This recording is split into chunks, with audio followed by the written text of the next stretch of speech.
Orang yang bisa nyembuhin santet, mesti bisa santet.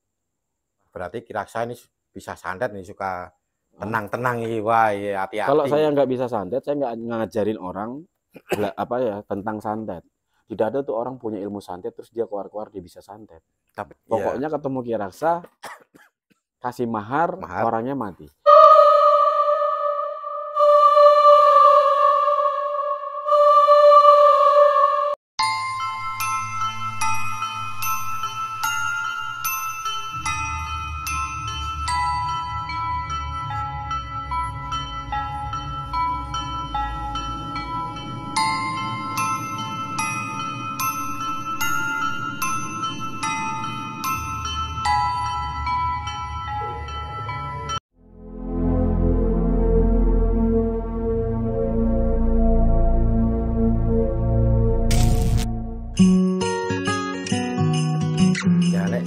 Sekarang Ki, misalnya jenengan tadi membunuh sulit ya. Kan ada istilah wong Jawa, membunuh tanpa menyentuh. Nah, santet kita melenceng santet itu. Sama sebenarnya, santet itu juga suatu hal yang sulit sekarang ini. Santet itu tadi misalkan butuh yang namanya tumbal dan segala macam. Sementara tumbal itu pun sulit. Gini, kesulitannya gini, contoh sekarang aja ya, zaman sekarang. Ada orang datang ke Kiraksa. Kiraksa bisa santet gak? Bisa. Bisa Ki, bisa. Santet seperti apa? Yo jalukmu. Semaumu apa? Semintamu apa? Mau seperti apa? Mau mati besok, mati segala itu bisa. Bisa. Tapi kan syaratnya ini yang berat. Orang tidak mau repot-repot zaman sekarang. Pokoknya ketemu Kiraksa, kasih mahar, orangnya mati. Nah, untuk membunuh satu orang, ini bahasanya kalau di nit aja. Untuk membuat orang hilang nyawanya, gitu. Ya. Dalam kerja santet, ya, dalam kerja santet. Terus saya minta mahar 500 juta, sanggup? Misal disanggupi? Saya yakin kan nggak ada orang yang sanggup. Saya pastikan nggak ada. Sekelas pejabat, ya pejabat, pengusaha, itu akan mikir lagi, 500 juta, matiin orang itu. Dia akan berhitung, berkalkulasi. Kalau orang itu mati, keuntungan buat saya apa? Kan saya juga akan mengukur orang itu juga. Gitu loh, mengukur orang itu. Artinya gini, tidak mungkin dilakukan sama orang-orang biasa. Ya, tidak mungkin dilakukan, atau orang yang meminta santet itu tidak mungkin lagi orang-orang biasa. Mesti orang-orang yang punya uang segala macam. Mungkin kalau FS yang minta gitu kan, ya mungkin sanggup, dia duitnya banyak. Kalau Kiraksa bilang, Pak FS ini FS kan banyak, ini inisial toh. Iya. Nah, itu mungkin sanggup untuk hal itu. Artinya kan tidak semua mampu melakukan hal itu. Ada gak dengan sedikit biaya, tapi orang itu mati misalkan? Saya rasa tidak ada. Karena gini, orang yang memiliki ilmu itu juga tidak orang sembarangan. Ya, yang memiliki ilmu santet itu juga orang yang tidak ada tuh orang punya ilmu santet terus dia keluar-keluar dia bisa santet. Tapi santet itu ada Ki? Ada. Yang bilang santet tidak ada. Tapi santet itu ada, hati-hati. Ya, itu mesti keracunan betet merah. Betet merah itu. Ya, yang bilang tidak ada. Gini, dia meyakini sesuatu tanpa didasari dengan pengetahuan yang lengkap. Gitu. Jadi ada orang juga yang mengatakan saya paham santet, tapi dia sebenarnya nggak paham. Jadi banyak orang berbicara sesuatu yang dia tidak pahami, banyak orang menyampaikan sesuatu yang dia tidak kuasai. Itu zaman sekarang. Kalau menurut Kiraksa, orang-orang yang bisa santet itu justru orang-orang yang diem. Nggak keluar-keluar ya? Nggak akan. Berarti saya mau rangkuman caranya buku ya. Karena orang-orang yang menguasai ilmu itu secara batin ya, secara pikir mesti orang-orang yang lebih seneng suasana yang tenang, diem, hening, tidak suka yang rame, tidak suka yang kebencian. Kayak gitu malah nggak suka. Wah, berarti Kiraksa ini bisa santet nih, suka tenang-tenang nih, wah ya hati-hati. Kalau saya nggak bisa santet, saya nggak ngajarin orang tentang santet. Tapi ditanya, Kirasa pernah nyantet? Nggak pernah. Kirasa pernah ngobatin orang santet? Sering.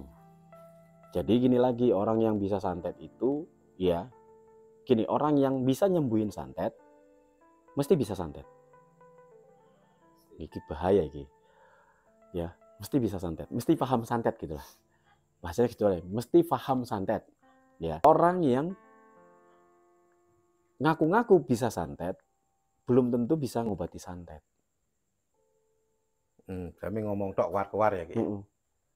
Iya, nanti akhirnya berbicara, oh ini bukan santet, atau dia mengatakan oh ini santet, tapi penyelesaiannya bukan dengan cara yang benar, malah pakai cara GS.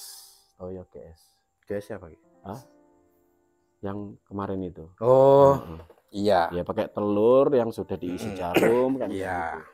Ya kayak pakai tisu banaspati gitu-gitu. Iya, kayak yang gitu. keris muncat itu. Ya padahal itu juga nggak salah sih, gitu. Nah, sebenarnya juga ini, kalau yang GS itu cuma gimana ya?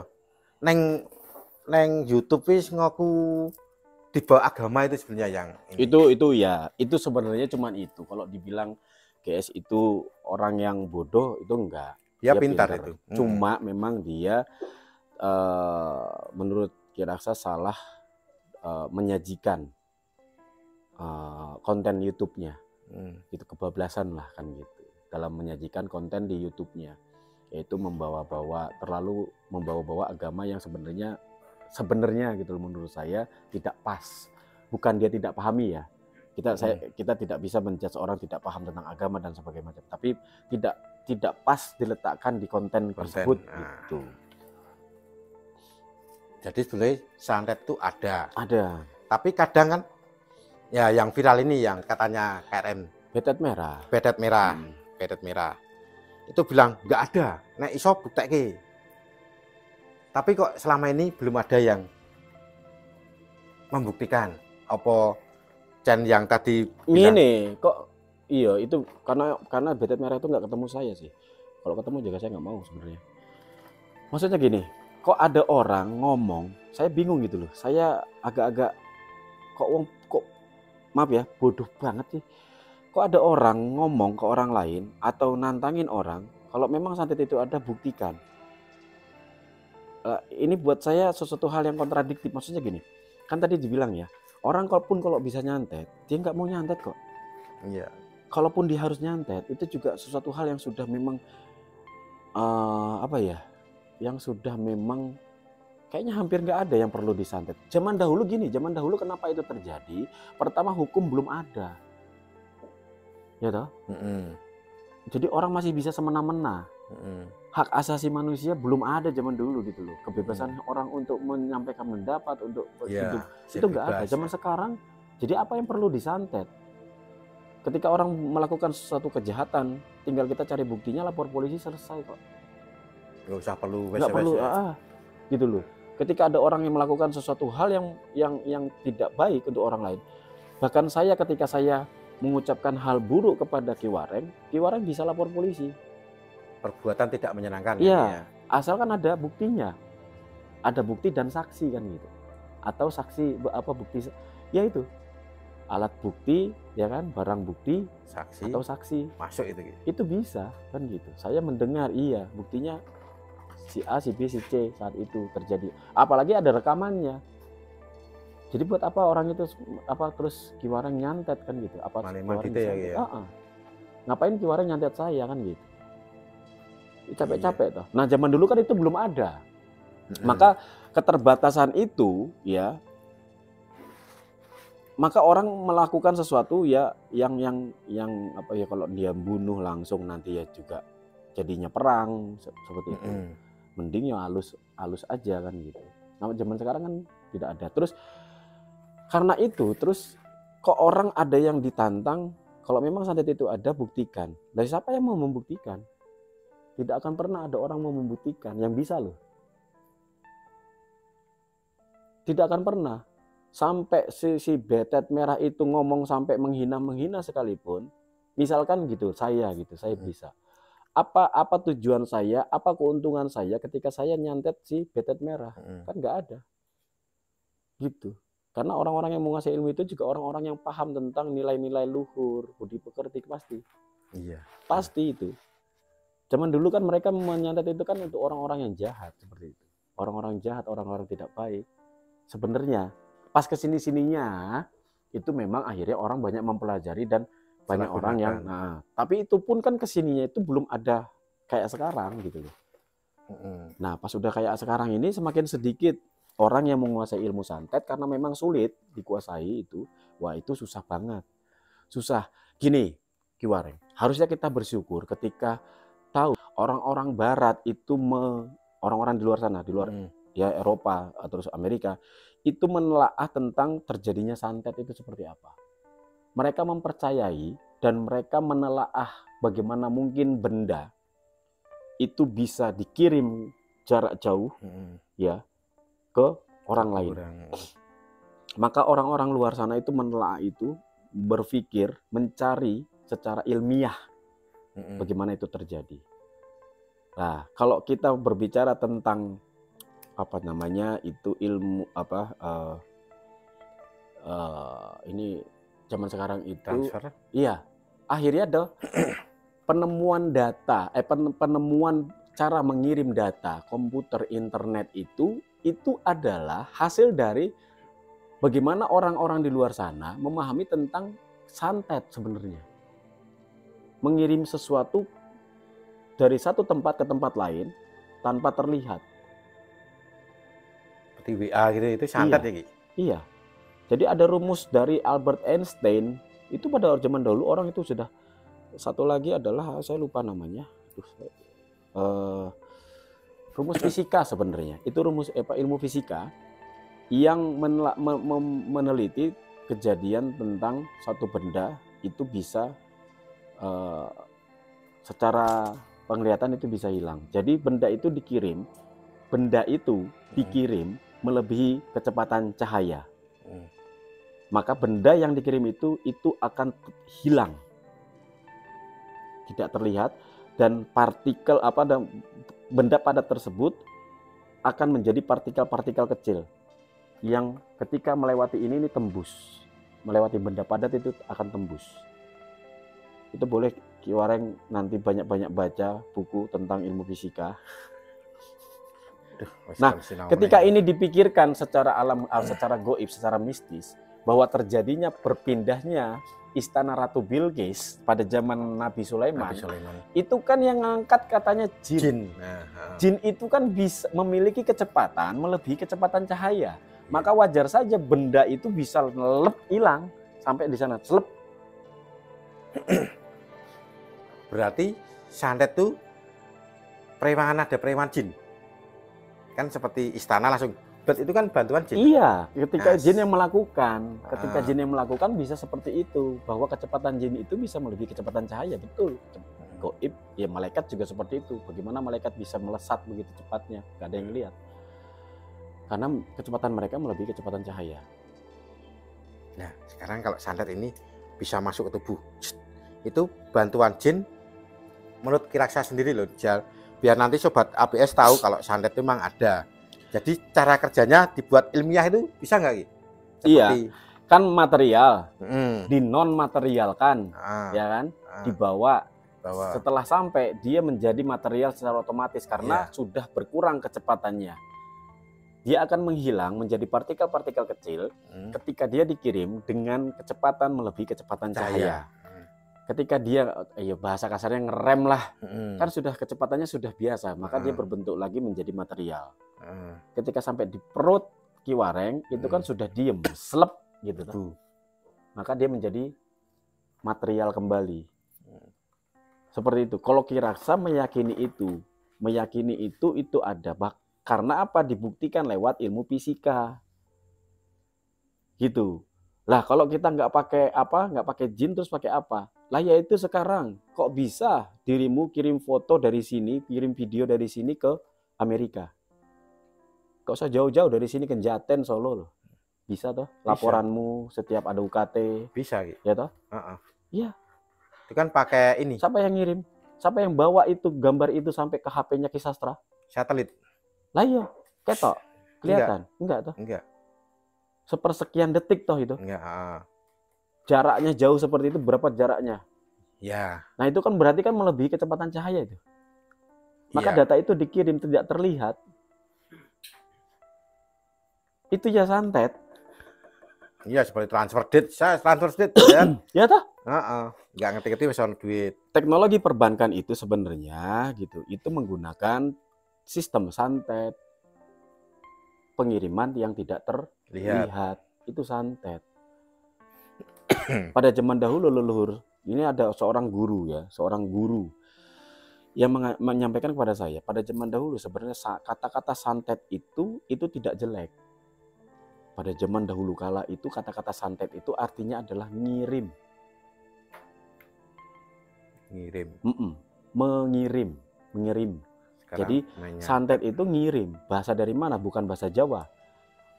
Itu bahasa sebelum Sanskerta malahan. Artinya ngirim. Santet itu ngirim. Jadi mengirimkan sesuatu kepada orang lain. Lah zaman dahulu orang-orang yang mampu melakukan santet itu biasanya mengirimkan makanan kepada saudara-saudaranya yang harus merantau pergi mencari sesuatu. Zaman dahulu kan kalau misalkan rumah di sini, jauh-jauh nyari air bisa jauh, nyari apa bisa jauh kan gitu. Maka takut kelaparan, takut apa, dia kirimlah makanan. Kayak gitu. Nah, ilmu itu lama-lama kelamaan digunakanlah atau dimanfaatkan sama orang-orang yang berhati jahat. Oh, kalau makanan bisa dikirim, berarti paku bisa dikirim, berarti penyakit juga bisa dikirim. Nah, ilmu ini kan tidak mudah dilakukan oleh zaman sekarang. Kalau zaman dulu iya, orang zaman dulu kan nggak ngerti. Iya, sekarang Ki Wareng diem di kamar aja. Bisa nggak melakukan hal buruk? Bisa. HP-mu itu kan bisa jadi hal buruk, bisa jadi hal negatif, ya. Bisa delok-delok sing ayu buka website terlarang kan gitu bisa. Nah, zaman dahulu kalau orang di rumah kan gitu, meneng meditasi. Ya itu malah bagus toh. Zaman sekarang orang meditasi yang dipikirin pinjol, waduh sesok wes anu wayahe nyaur kayak gitu-gitu. Jadi nggak bisa konsentrasi. Iya. Jadi susah pada zaman sekarang orang untuk melakukan ritual-ritual orang pada zaman dahulu. Gitu, jangan bilang nggak ada. Gitu. Dengerin Sobat APS. Santet itu ada. Jadi santet ada tapi di garis bawahi. Nah, seperti ini. Ini ada kita menyimak kasus pertanyaan tapi kita serempetkan ke masalah santet. Pengasihan dan pelet itu, Ki. Nah, pengasihan sama pelet itu beda nggak, Ki? Saya tanya dulu. Kemarin baru dibahas guru besar ya. Lah iya, ini kan belum. Iya. Pengasihan sama itu pelet. Itu sama kayak pesugihan tadi kan gitu. Pesugihan itu artinya kan adalah cara untuk membuat kaya. Dari arti tidak ada yang salah. Sama kayak pengasihan. Pengasihan itu kan ngasihi. Sama. Apa ya? Ya ngasih itu loh. Ngasih itu kalau bahasanya kan memberi. Pengasihan kan gitu loh. Jadi ilmu pengasihan itu adalah ilmu apa ya? Ilmu sedekah ya ilmu pengasihan. Enggak, yang saya tanyakan pengasihan sama pelet. Ya ini saya jelaskan dulu, jangan sampai salah gitu loh. Orang-orang zaman sekarang itu banyak yang salah, Ki Wareng. Pengasihan itu bahasa Jawa, bahasa Indonesia. Ngasih loh. Bukan kasih, bukan. Asih atau ngasih nggak tahu, memberi, ngenei. Itu pengasihan sebenarnya. Itu ngenei itu ilmu pengasihan sebenarnya. Kenapa orang memberi? Kenapa orang mau ngenei? Karena memiliki welas asih, ada kasih di dalamnya, ada jiwa-jiwa yang rasa kemanusiaan, mesake gitu. Itu yang sebenarnya. Jadi ketika saya membantu, misalkan Ki Wareng sambat, aduh iki utangku sudah waktunya Ki, tapi udah 3 bulan ini belum saya bayar kan gitu. Ketika saya tahu Ki Wareng itu orang yang baik sama saya selama ini, orang yang selalu nggak pernah berbuat buruk kan gitu, maka jiwa saya akan memiliki kasih kepada dirimu. Kasih ya, bukan ngasih dulu, kasih. Jiwa itu loh. Yo rasa piye yo?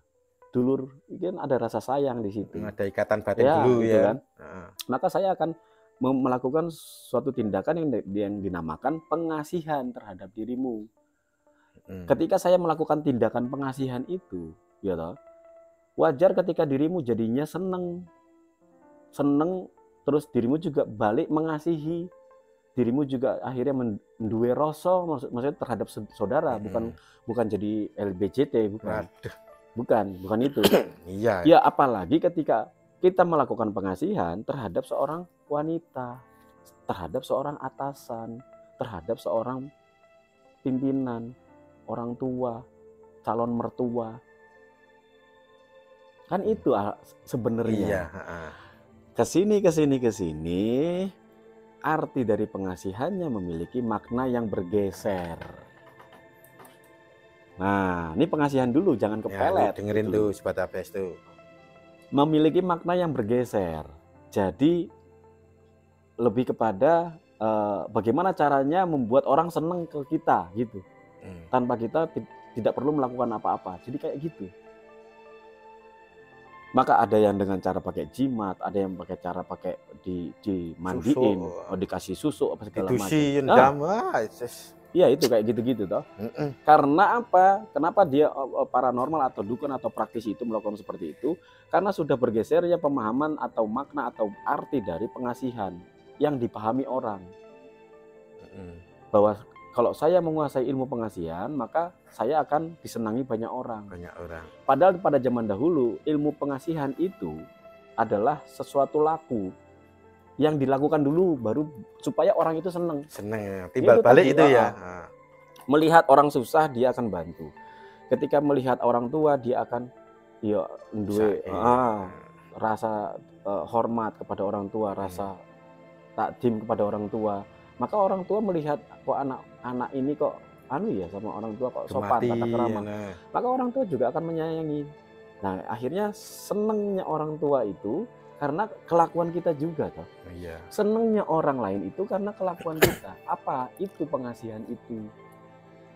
Gitu. Bergeserlah ke sekarang. Nah, akhirnya dimirip-miripin nih sama pelet. Nah, itu dengerin Sobat ABS. Gitu. Jadi memiliki makna yang hampir mirip dengan pelet. Akhirnya. Pelet itu ya sebenarnya juga gitu loh. Aduh, kalau menjelaskan ini, pelet itu kan sebenarnya ilmu pemikat toh. Bagaimana memikat orang itu kan pelet. Benar, memikat lawan jenis. Benar apa enggak? Benar. Pelet itu kan ilmu untuk memikat. Nah, pada zaman dahulu ada orang yang cinta pada seorang wanita, ya Ki Wareng mencintai wanita, tapi tidak berani untuk menyatakan, tidak berani untuk deketin kan gitu. Terus datang ke paranormal namanya Ki Raksa, ya kan gitu. Maka saya berikan ini sama kayak yang disampaikan guru besar. Maka Ki Wareng agar dia berani, dia yakin, maka saya berikanlah jimat.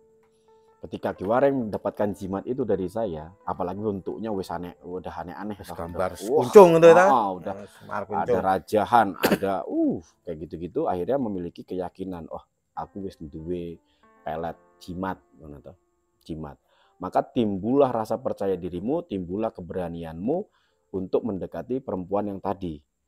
Karena dirimu sudah ada rasa percaya diri, terus berani menyampaikan kan gitu. Akhirnya terjadilah kontak, pembicaraan, komunikasi, kecocokan mulai terjalin lah, akhirnya sampai nikah.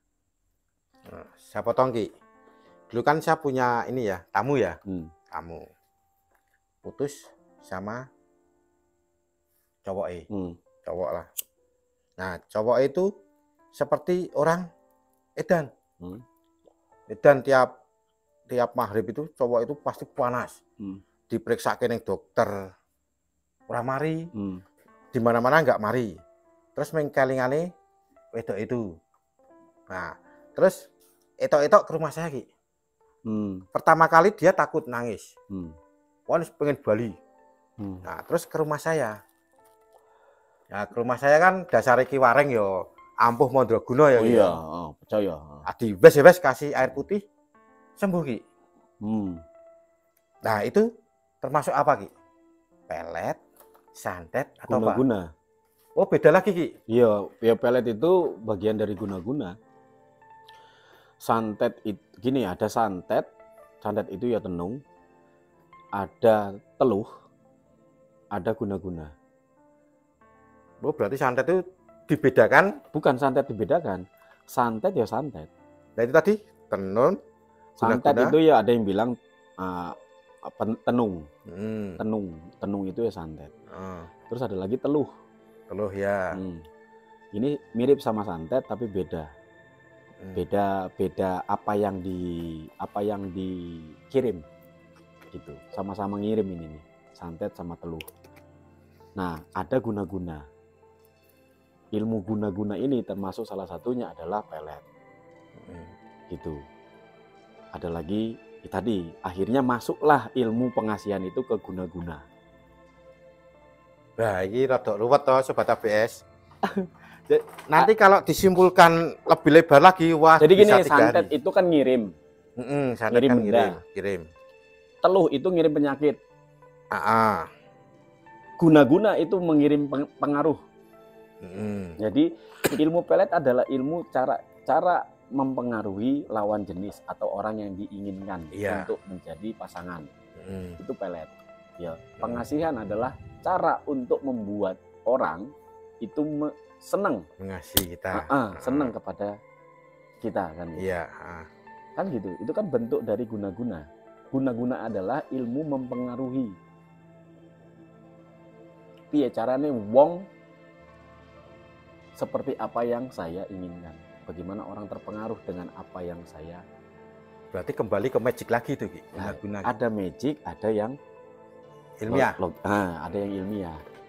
Dengan magic, ya ada caranya. Kembali lagi semuanya itu kan harus dipelajari. Orang-orang zaman sekarang bisa gak mempelajari ilmu-ilmu seperti itu, mistis seperti itu? Bisa.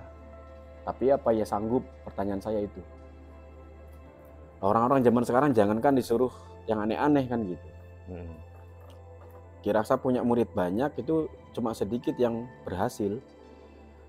Ya cuma sedikit. Ya, misalkan saya kasih materi ke dia, ini belajar. Saya cuma suruh datang setiap hari ke rumah saya, datang, duduk, bikin kopi, terus saya suruh pulang. Datang, duduk, ketemu saya suruh bikin kopi, terus saya suruh pulang. Besok datang lagi sampai sebulan kayak gitu. Kan mesti mikir, jangankan sebulan.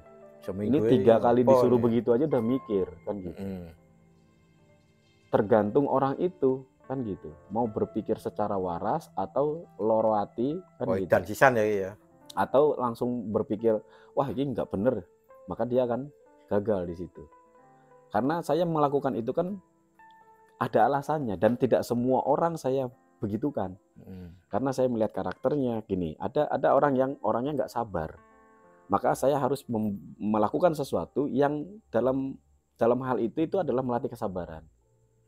Datang ke sini, saya suruh bikin kopi, saya suruh nunggu dulu. Begitu saya udah nunggu berapa lama, saya temui, saya suruh bikin kopi, duduk, saya suruh pulang. Datang, saya suruh nunggu saya lagi, begitu terus. Apa salah satunya adalah satunya adalah maksud saya adalah saya ingin melatih kesabaran dia. Saya juga mau melihat dirimu benar-benar mau menganggap saya ini adalah orang yang mampu mengajarimu, memiliki ilmu yang dirimu inginkan atau tidak. Karena orang yang tidak menganggap saya seperti itu, ya dia akan pergi.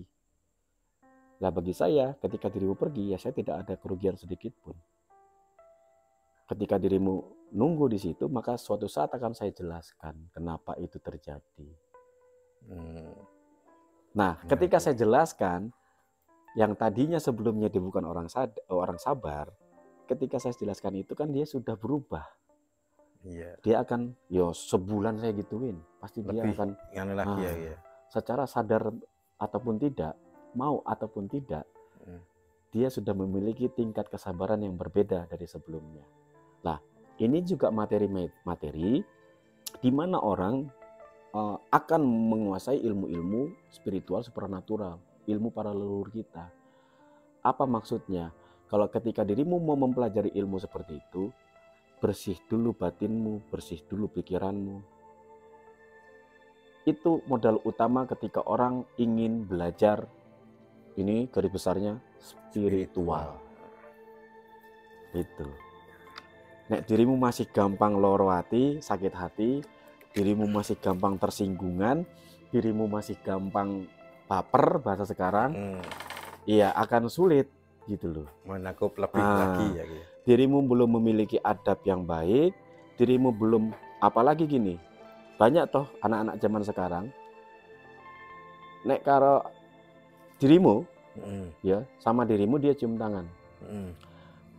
Pernahkah Ki Wareng perhatikan dia atau membuktikan dia ketika pulang ke rumah cium tangan orang tuanya? Nah, belum tentu. Itu, Ki. Ya itu yang kira saya selalu perhatikan. Jangan-jangan toh dirimu cium tangan saya, tapi orang tamu tidak pernah dirimu cium tangannya. Maka ilmu yang sedang kamu tuntut kepada saya sampai mati tidak akan pernah tersampaikan. Tidak akan pernah kamu dapatkan. Kenapa? Ada kemunafikan di dalam dirimu.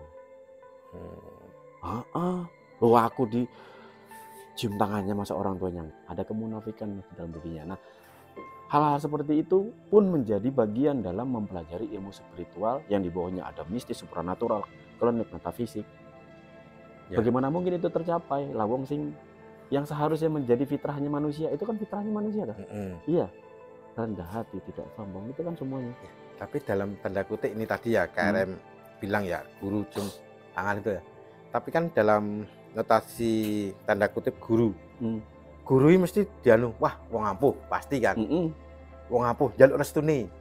Nah seperti mbah-mbah kayak, angger ketemu mesti cium tangan bolak-balik lagi. Kita nganu berkahi, ya kadang gitu. Tapi nek wong tua kadang diabaikan.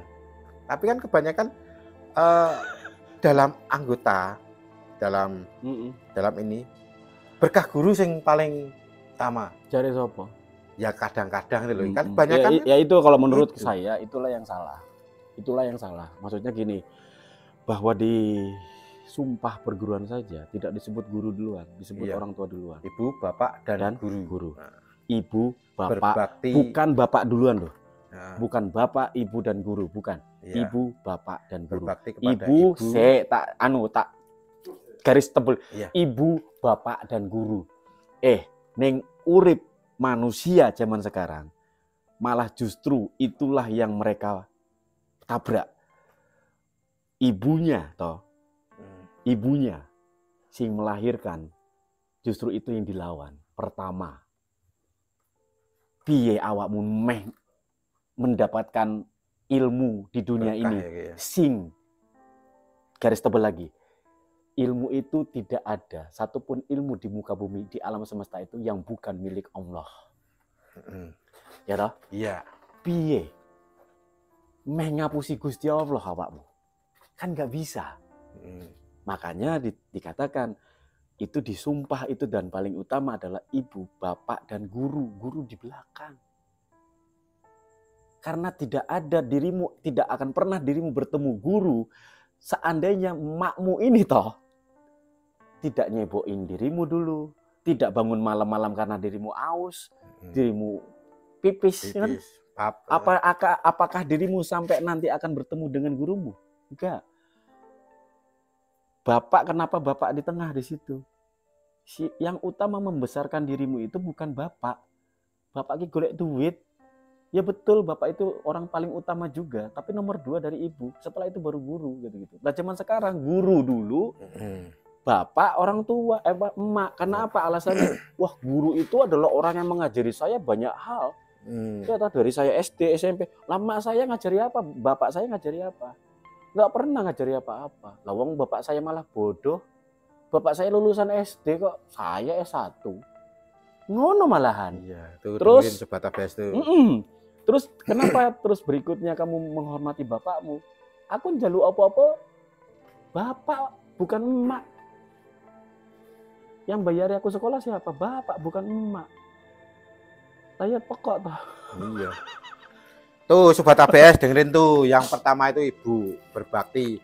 Kalau di perguruan saya itu ada berbakti kepada ibu, bapak dan guru.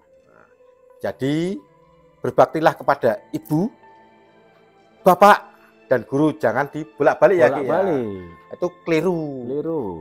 Lebih baik jangan saling cium tangan kalau nggak usah. Nggak usah. Makanya gini, saya pesan, mending nggak usah cium tangan saya kalau orang tuamu belum kamu cium tangannya. Kamu, ya saya nggak masalah. Kira saya nggak masalah kan gitu. Tapi kasihan kamu. Munafik ya, ya.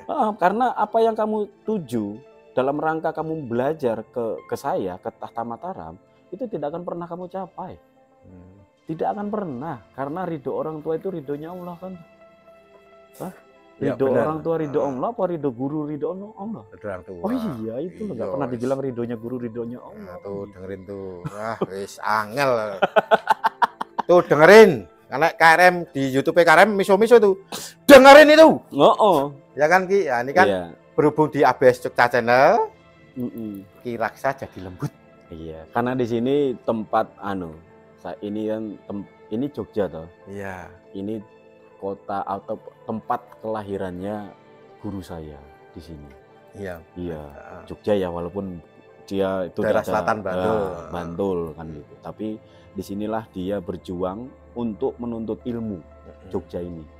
Ya, yang pada akhirnya ilmu itu turun kepada saya. Saya kayak pulang kampung ke sini. Walaupun saya bukan orang sini, merasa kayak rasanya kayak pulang kampung. Bila gini merinding saya. Pulang kampung kok marah-marah kan gitu, nggak bagus. Bejo ini kita tadi syutingnya di sini. Jadi KRM nggak seperti ini nih. Ya dengerin, coba lihat besok YouTube-nya KRM pasti marah-marah. Ya, nggak semua marah-marah. Oh, nggak semua marah-marah. Ada yang nanya nggak ini? Mas Adi? Ada yang nanya nggak? Nih mumpung ini. Wah, dicatat udah. Kalau yang sekarang itu bukti santet kan ada di suatu YouTube Raksa Manggala itu ada bukti santet, tapi yang model kecil langsung dilakukan itu bisa nggak? Oh, yang di YouTube. Gua nonton dia berarti. Wah, itu penggemar Ki Raksa semua ini. Itu kan yang di YouTube-nya Ki Raksa itu kan cuma pembuktian sederhana. Jadi membuktikan bahwa energi itu bisa dikirim. Dan itu logika. Saya bilang berkali-kali itu ada logika. Semua orang bisa melakukan itu. Tapi bukan artinya trik ya, bukan sesuatu yang gini, bukan ada yang melakukan itu jadi pakai namanya minyak panas lah bahasanya. Minyak panas. Ya. Seperti itu kan, saya tidak menyentuh orangnya sama sekali. Ya, tidak menyentuh orangnya sama sekali. Yang saya itu waktu itu pakai rokok kalau nggak salah. Iya, pakai rokok ya. Pakai rokok, terus ada boneka yang saya buat, boneka-bonekaan. Dari gombal tuh.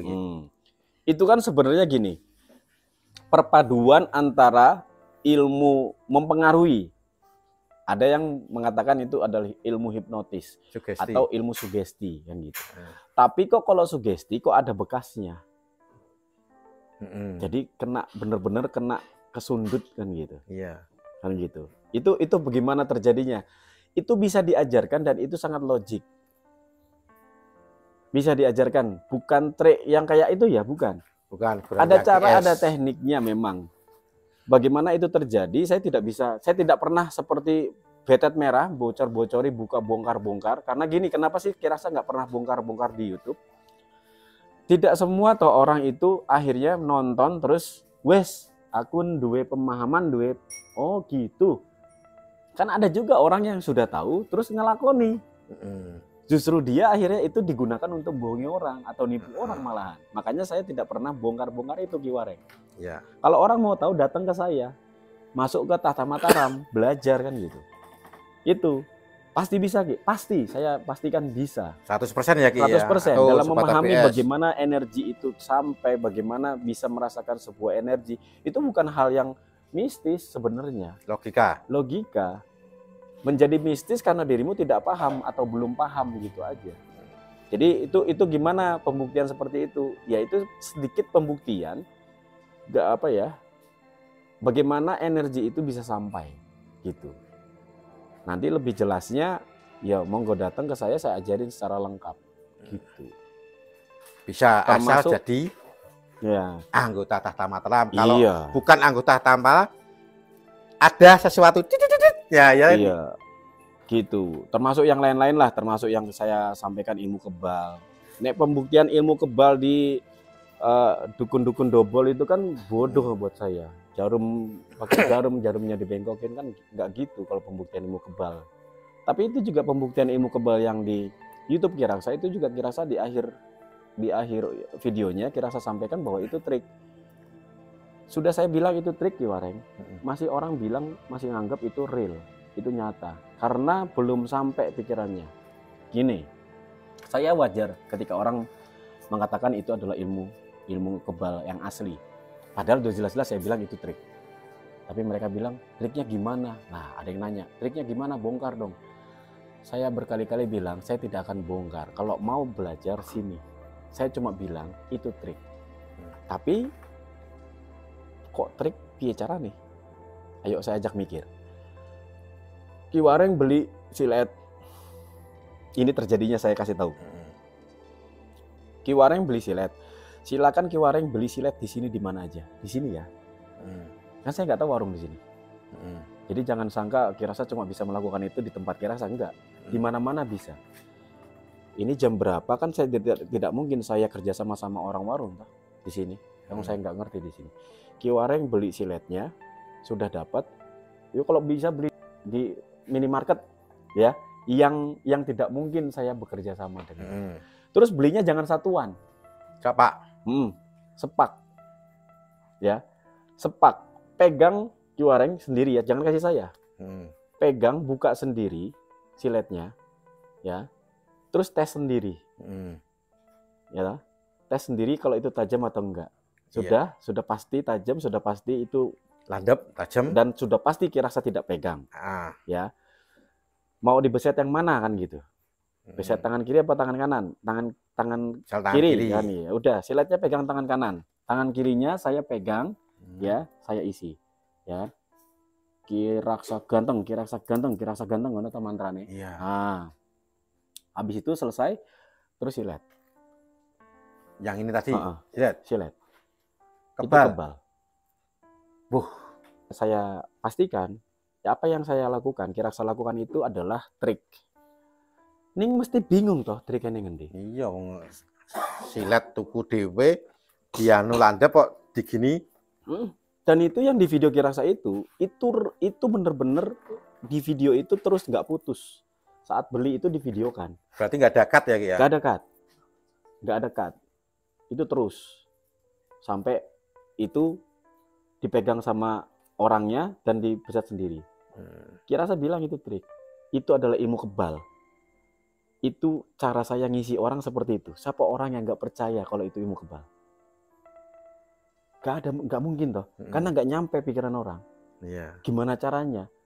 Bahkan pesulap yang jago-jago itu, mereka cuma berpikir itu ditukar, terus selanjutnya berpikir kapan nukernya. Lawang saya nggak pegang sama sekali. Kenapa? Kapan itu ditukar? Ya? Itu trik. Demi Allah itu trik. Saya cuma mengedukasi orang kan gitu, bahwa apa yang kalian lihat itu ya jadikan hiburan saja, jangan dibuat menjadi. Kalau mau belajar datang gitu. Ada gak ilmu kebal yang sesungguhnya? Yo ada. Nah ini Sobat ABS, kalau mau belajar ke Kiraksa Manggala langsung kemana Ki? Langsung ke Tata Mataram aja. Oh, ke Tata Mataram atau IG-nya Kiraksa Manggala di DM. Silakan hubungi ke nomor yang ada di Instagram saya atau di YouTube saya tentang itu ada juga. Saya di semua medsos saya ada nomor yang bisa dihubungi. Nah itu Sobat ABS tuh, nanti bisa cari channelnya Kiraksa Manggala, bisa lihat-lihat. Nah ini terakhir Ki. Tadi pembahasan untuk santet, pelet, terus pesugihan ya Ki ya. Nah itu apa kiat-kiat dari Kiraksa untuk menghindari ketiga itu? Misal, ben aku ora kena pelet piye? Ben aku ora kena tumbal. Ben aku ora kena santet piye carane? Terus ben duitku aman saka gangguan tuyul-tuyul apa pesugihan dijukuki ya. Kiat-kiat Kiraksa gimana ini Ki? Biar Sobat ABS terpuaskan dengan jawaban dan caranya. Bagaimana biar kita pada intinya bagaimana kita terhindar dari hal-hal mistis seperti supernatural gitu ya. Yang pertama, kedepankan logika kita dalam hal dalam menjalani hidup ini. Apapun aspek kehidupan kita, gunakan lebih dulu, kedepankan akal sehat kita. Itu yang pertama. Kedua, selalu dekatkan diri kita kepada Sang Maha Pencipta. Iya. Karena dengan itu kita akan apa namanya? Akan secara tidak langsung juga mendidik diri kita untuk menjadi orang yang baik. Karena orang-orang yang baik itu akan sulit untuk dipengaruhi. Setelah menggunakan akal sehat terus menjadi orang yang baik, itu akan sulit untuk dipengaruhi misalkan gangguan-gangguan jin seperti itu. Ya, tanda kutip. Ya, kalaupun ada jin yang mendekati, itu biasanya jin-jin yang baik. Kalaupun ditemui terus takut, ya wajar aja kan gitu ya. Tapi bukan untuk harus ditakuti berlebihan. Takut karena tidak paham kan paling gitu. Iya. Setelah itu jadilah orang yang dengan siapapun kita ya menjadi orang yang beradab, menjadi orang yang baik. Jadi setelah kita menggunakan akal sehat kita, apa selebihnya? Hablum minallah, hablum minannas. Beres. Gitu Sobat ABS, kiat-kiat dari Ki Raksa Manggala biar terhindar dari hal-hal supranatural. Logika yang pertama, misal ada duit hilang, wah iki opo, dikedepankan logika dulu. Jangan sampai wah iki cukup tuyul. Tuduh orang akhirnya. Dan nanti berakhir elek. Yang kedua, dekatkan dengan Gusti Allah. Apapun itu Tuhanmu, apapun agamamu, dekatkan dengan Sang Maha Pencipta. Yang ketiga, kedepankan adab. Ya, adab itu penting. Jadi ya seperti tempat perguruan kita ada berbakti kepada ibu bapak dan guru. Itu salah satu adab. Dan yang terakhir, saling mengasihi ya Ki ya. Saling mengasihi ya. Menjadi manusia yang saling menghormati gitu. Jadi bahasa Ki Raksa ya, jadilah manusia yang selaras dengan semesta. Ya, tuh ya Sobat ABS. Ya, ini berbincang-bincang ngobrol ngalor ngidul dengan KRM. Iya. Makasih KRM. Iya, semoga bermanfaat. Waktunya dan informasinya tentang ketiga itu tadi. Semoga bermanfaat bagi Sobat ABS dimanapun berada. Ya, sampai jumpa lagi dengan konten-konten kita ABS Jogja Channel. Saya Ki Wareng Birowo. Jangan lupa share, like, and subscribe. Selamat malam dan sampai jumpa.